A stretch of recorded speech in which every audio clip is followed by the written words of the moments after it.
हाँ, class 10th मैंने अभी आपको वॉइस मैसेज भेजा था कि मैं आपको संस्कृत विनोदिनी का सत संगति वाला चैप्टर पढ़ा रही हूँ। और ये जो संस्कृत विनोदिनी ये हिंदी का ही एक भाग है। आई बात समझ में? ये संस्कृत का विषय नहीं है, ये हिंदी में ही एक किताब होती है, आपको पहले भी पता है। तो उस किताब का ये पहला पार्ट है सत संगति, जिसका नाम है सत संगति का मतलब इसके नाम से ही पता चल रहा है। सत्य संगति मतलब अच्छी संगति, ठीक है। संगति का हमारे जीवन पर बहुत अधिक प्रभाव पड़ता है, ये आप सभी लोग जानते हैं। आज इसी पाठ को थोड़ा सा हम संस्कृत में पढ़ रहे हैं, तो आप इसे ध्यान से सुनेंगे क्या इसका अर्थ क्या है। एक एक शब्द का अर्थ होता है संस्कृत में, तभी आपको समझ में आएगा। तो ये एक्चुअली ये वार्तालाप है, किस किस के बीच है? भुवन और आचार्य। भुवन कोई स्टूडेंट्स का नाम है, आचार्य तो मतलब टीचर, आप समझते ही हैं। तो ये संस्कृत में उनका कन्वर्सेशन चल रहा है। कन्वर्सेशन मतलब वार्तालाप हो रही है।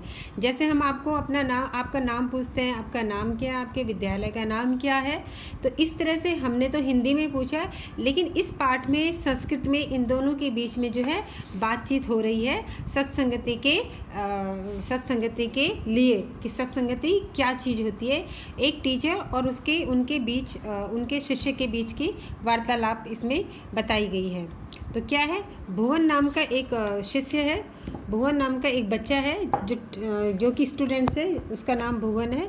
तो वो क्या पूछ रहे हैं अपने आचार्य से, देखो। आचार्यवर सत्संगति इति शब्दस्य का अर्थ भवति। आचार्य, सत्संगति इस शब्द का क्या अर्थ होता है? शब्द से मतलब शब्द का अर्थ तो आप समझ, भवती मतलब होता है। वो बोल रहे हैं आचार्य, सत्संगति इस शब्द का क्या अर्थ होता है? आचार्य बोल रहे हैं सज्जनानाम सत्संगति सत्संगति कथ्यते। सज्जनों की संगति को ही सत्संगति कहते हैं। कौन कह रहा है इसे? आचार्य कह रहे हैं कि सज्जनों की संगति को ही सत्संगति कहते हैं। फिर भुवन पूछ रहे हैं आचार्यवर सज्जना के भवंती। सज्जन कौन होते हैं? कौन पूछ रहा है इससे? भुवन पूछ रहे हैं।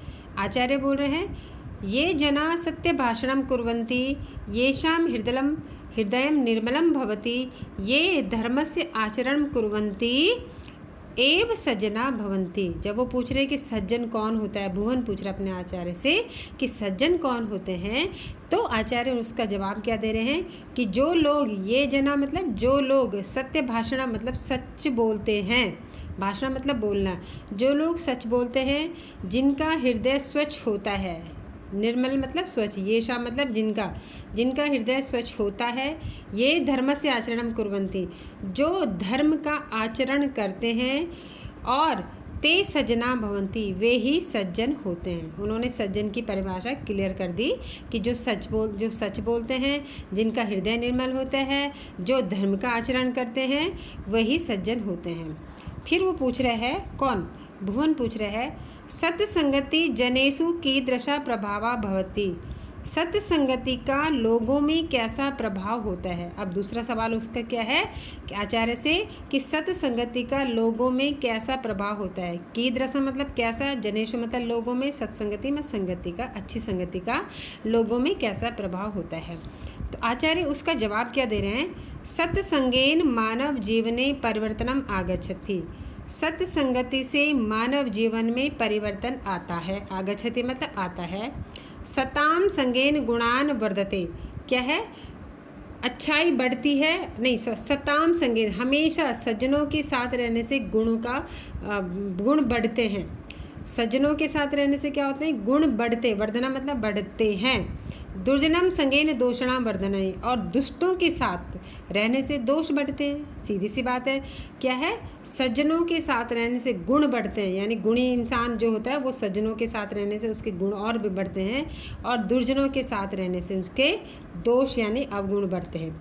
अतएव उक्तम संसर्गा दोष गुणान भवति। इसीलिए कहा गया है कि जो संगति है गुण और दोषों को बढ़ाती है, ठीक है। इसीलिए कहा है कि सज्जनों के संघर्ष से गुण और दोष और गुण संसर्ग से उत्पन्न होते हैं, ठीक है। इसीलिए कहा है कि दोष और गुण किससे, दोष और गुण संसर्गा सा उत्पन्नम भवति। दोष और गुण संसर्ग से उत्पन्न होते हैं। उत्तम इस अतएव उत्तम, इसीलिए कहा है दोष और गुण संसर्ग से यानी साथ रहने से उत्पन्न होते हैं। अब वो पूछ रहे यथा नारदस्य संज्ञेन, नारद का नाम आपने सुना है, देवताओं का जो मैसेंजर है, संदेशवाहक, इधर से उधर जो संदेश ले जाते हैं देवताओं का, नारद का नाम आपने आजकल बहुत सारे धार्मिक सीरियल देखे होंगे, उसमें नारद का भी आपने रोल देखा होगा। तो जैसे वो कह रहे हैं यथा मतलब जैसे नारद के संगति से वाल्मीकि जो है आदि कवि हुआ। वाल्मीकि क्या थे, पहले लुटेरे थे, समझ गए। जो वाल्मीकि जिन्होंने इतनी बड़ी हमारे धार्मिक ग्रंथ रामायण की रचना की, रामायण लिखी है वाल्मीकि ने, वो पहले क्या थे, लुटेरे थे, ठीक है। लूटते थे वो लोगों को, राहगीरों को, पथिकों को, जो आने जाने वालों को। लेकिन क्या है, नारद की संगत में रहने से देखो वो आप आज क्या बन गए थे, वो राम लव कुश के आचार्य बने। उन्होंने इतनी बड़ी रामायण जो हम तक पहुंचाई है वो वाल्मीकि की ही देन है। ये आप इसको क्लास में मैं आपको इसके बारे में डिटेल में बताऊंगी। तो ये किसके प्रभाव से हुआ, नारद के साथ रहने से, नहीं तो क्या थे, वो लुटेरे थे और कुछ नहीं थे। उसके बाद रामकृष्ण परमहंस से सत्संगति अवाप्य स्वामी विवेकानंद भारतीय संस्कृते डिंडिम घोषा संपूर्ण विषय कृतवाना। और रामकृष्ण परमहंस की संगति में रहने से स्वामी विवेकानंद ने भारतीय संस्कृति का जो है पूरे संसार में क्या क्या प्रचार किया। डिंडिम घोषम संपूर्ण विश्वकृत, सारे विश्व में उसका क्या क्या प्रचार किया। किसका, हमारी भारतीय संस्कृति का। किसके साथ रहने से, रामकृष्ण परमहंस के साथ रहने से, ठीक है। तो ये है संगति का प्रभाव। फिर वो कह रहे हैं कि स्वामी विरजानंद से संपर्क प्राप्य, और स्वामी विरजानंद के संपर्क को प्राप्त करके महर्षि दयानंद वेदाना महान प्रचारक अभवत। किसके संपर्क में रहने से, स्वामी विरजानंद के संपर्क में रहने से महर्षि दयानंद जो है वेदों के महान प्रचारक हुए। और बुद्ध से प्रभावेण क्रूर सम्राट अशोका अहिंसक विनम्र च अभवत।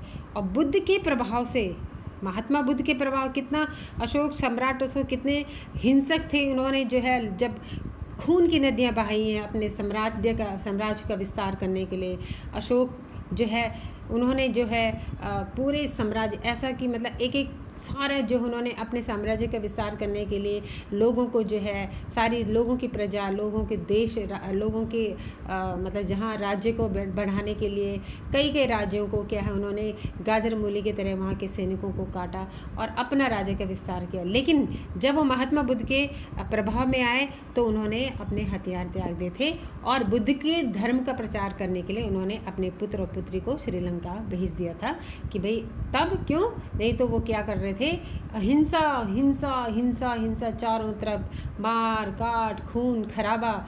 क्यों? क्योंकि उनको लगता था कि ऐसा करने से मैं अपने राज्य की क्या कर रहा हूँ, वृद्धि कर रहा हूँ, मैं अपना राज्य का विस्तार कर रहा हूँ। और वो बस 24 घंटे उसी चीज़ में उनका ध्यान था। उन्होंने खून की नदियाँ बहाई एक दूसरे को मारकर, ठीक है। तो ये क्या था, जब वो उसके संपर्क में आए तो उन्होंने क्या है अपने पूरे हथियार का परित्याग कर दिया था, ठीक है।